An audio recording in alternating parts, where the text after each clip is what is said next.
So I made a promise this season that I want to bring a little bit more Master League content, and today we're going to take a look at the Master League. We're going to have the Xerneas, which has the best kind of background in the game. Honestly, I love the background.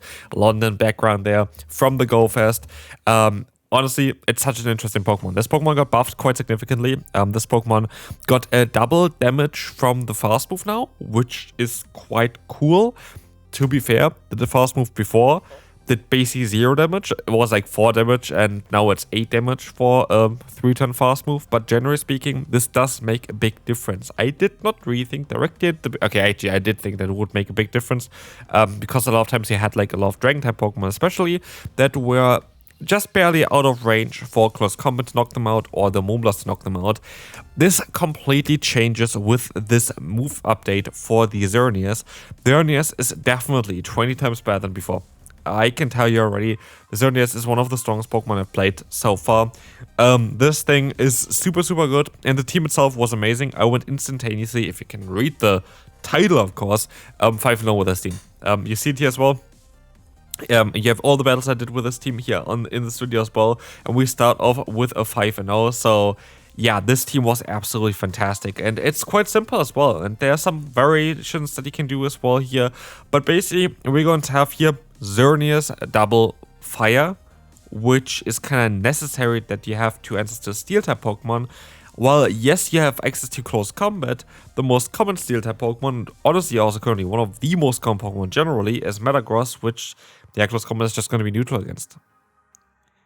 But generally, I do love this team because it does kind of exactly what it's supposed to be doing. So, the best core for the Xerneas, in my opinion, is going to be the Ho-Oh, because again, they can counter each other's weaknesses. Ho-Oh doesn't really like too much those Dragon type Pokemon. Xerneas loves those, but Xerneas doesn't really like those. Yeah. Pokemon from the Steel typing, which Ho-Oh completely destroys. And so those are basically perfect together. And then there's only the one question, what's going to be my Say-Sub? The Say-Sub should have different kind of properties. It should be a Pokemon that is going to be able to bait out Palkia while still being able to hit Palkia. Because Palkia is one of the most common Pokemon currently in the meta, and you kind of need to still deal with it, but you also need to bait it out because you can't have it against the Ho-Oh. And so it needed to be a very specific Pokemon. In this case, we're going to take a look at the Reshiram, which you, of course, see the entire time on the screen already. And we're having Draco Meteor. The main reason for this is I have a total of 9 charge terms, and if I don't deem it necessary to change the move, I am not going to change the move. Draco Meteor is currently recommended. The thing is here that currently players are rather running Stone Edge as a coverage move, which is going to allow you to hit the Ho, for example, for more consistent damage, but generally also going to be able to hit the Pokemon like the Primarina for at least neutral damage. So yeah, basically this is kind of what a lot of people are doing, but we don't really need to do that. Like, you really don't need to have it on the Reshiram. And here we're going to be able to win yet another battle, or we can move on to the next opponent, where we will see the Xerneas in the lead. And in comes the Metagross, and they just forfeit because they just getting destroyed. Alright, in comes here Yveltal. Yveltal Xerneas, going to be an interesting one. This is going to be fine. Yeah, but as we will see, we're going to have here the Media Mesh coming through. This is going to be okay for us. We can just go for the full farm down. But as you will see as well, there's going to be again the Media Mesh coming in. This is going to be absolutely okay. We have here now the Brave Bird. This is going to do a lot of damage, and this is the cool thing here. A lot of times people are currently running the Metagross as their Say-Sub, and the Metagross is going to be a Pokemon that is going to just generally be something that you can kind of counter with the Ho. Like, Ho is going to enjoy this one quite a bit. And here, if they're going to still have the station in the back, we're still going to have our Reshiram, and Reshiram is going to be kind of also still answering that. So we are, generally speaking, in a very good position, as we still have 2 shields on our side, and the opponent has absolutely nothing. So yeah, we are going to be able to, go ahead and still use my shields here. This is totally fine. this is going to be now the close combat, and they're very likely going to stop here into the Yveltal. I tried to reach for my Dracomedia. If I had Stone Edge, I would have been able to hit this Pokemon with a super effective hitter here at this point, but I don't. But I don't really care too much either, because, yeah, this is going to be another charge move here. The Moonblast is going to be able to knock them out. This is going to be fine, and in comes Xerneasin, which we're going to be able to now beat with a close combat. Close combat is going to be absolutely enough from this range, and we can move on to the next opponent. Xerneas against Palkia. This is going to be okay for us as well. This is going to be a matchup where, okay, they're stopping out, yeah, into their Rapier. Of course, Xerneas against the Palkia there is going to be the best matchup for the team. That's kind of where I want to face it. But they go into the Rapier, and you saw me, they're going straight for my move. Generally speaking, of course, in a scenario like this, you kind of want to wait as long as possible in order to go for your own charge move because you debuff yourself. And that is kind of something. But if the opponent stops out like this and they have also a 3D move, if you go early, you deny them a fast move, which can be quite crucial for later on. That's why I went straight here. But they reveal that they have the Ho-Oh in the back, and that is going to be a bit tough. But they also reveal that they have the Palkia here, and they lagged for a little bit. I can go for the Dracomedia, guaranteed. I will get the shield here. I'm not going to knock them by any means or anything like this. But the opponent is going to be able to still get to another charge move. This is fine. It's going to be the awkward heal though only. And they're going to get me kind of low enough that I have to go for the charge move here in order to have any kind of chance. This is going to get them kind of low. I can go to my Xerneas. Xerneas is going to be able to knock them out. Would have knocked out as well without the charge move, but I would have not been able to swap out without the charge move. And so in comes the Ho-Oh here, where we can go ahead and go for a close combat, which is going to do a little bit of damage, putting them into range for a Brave Bird of our own Ho-Oh. The only way of them being able to win here now would be if they go for the Sacred Fire twice and drop my attack twice with that as well. But as we will see, they are going to be able to go for the first one, drop my attack once. I have to shield here now on the CMP tile, and they're gonna drop my attack here twice, which is really, really awkward. And so I am not going to be able to knock them out here now anymore.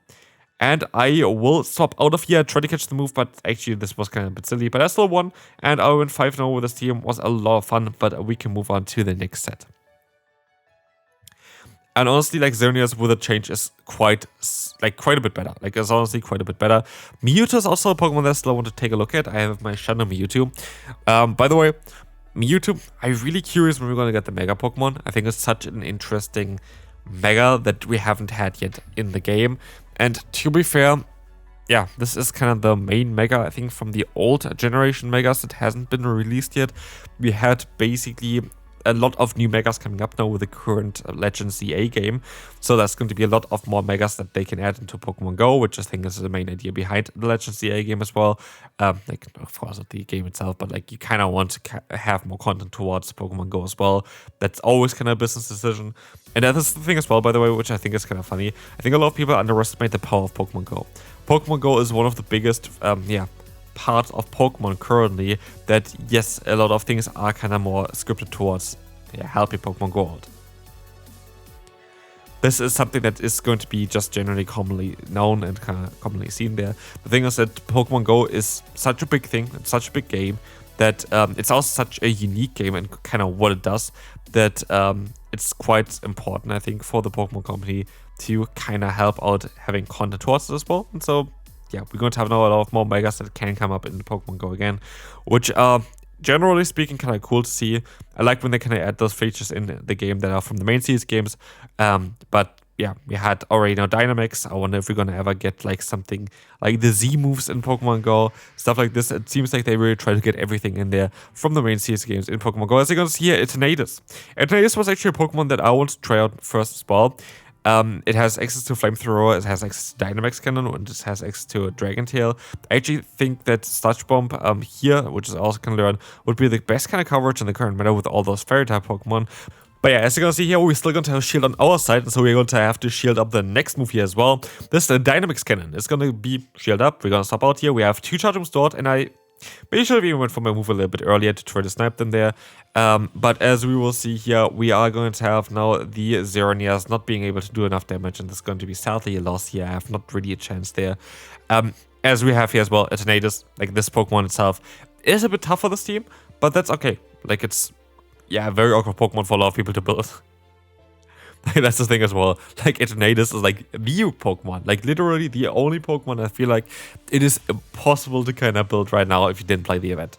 Because any other Pokemon, you're going to be able to just use rare XL candy and some normal candy and you're fine. For Eternatus, you still need, I think, 9,000 XL candies in order to really build this Pokemon. And yeah, who's going to be able to get this without doing the Eternatus raids? It's just impossible. And especially then again, you only get one Eternatus. It's just such a stupid concept. Like, honestly, that was like the worst kind of event we ever had in Pokemon Go was, in my opinion, how they made this for Go first around Eternatus. I spent way too much money on this Pokemon as well. And it's absolutely not worth it. Like, it's not even the greatest Pokemon ever or anything like this. As we faced here again, and I think both, like this might be a lost hit from me as well against this Pokemon. But truth be told, this Pokemon is, the way it got released in Pokemon Go basically is absolutely, horrible.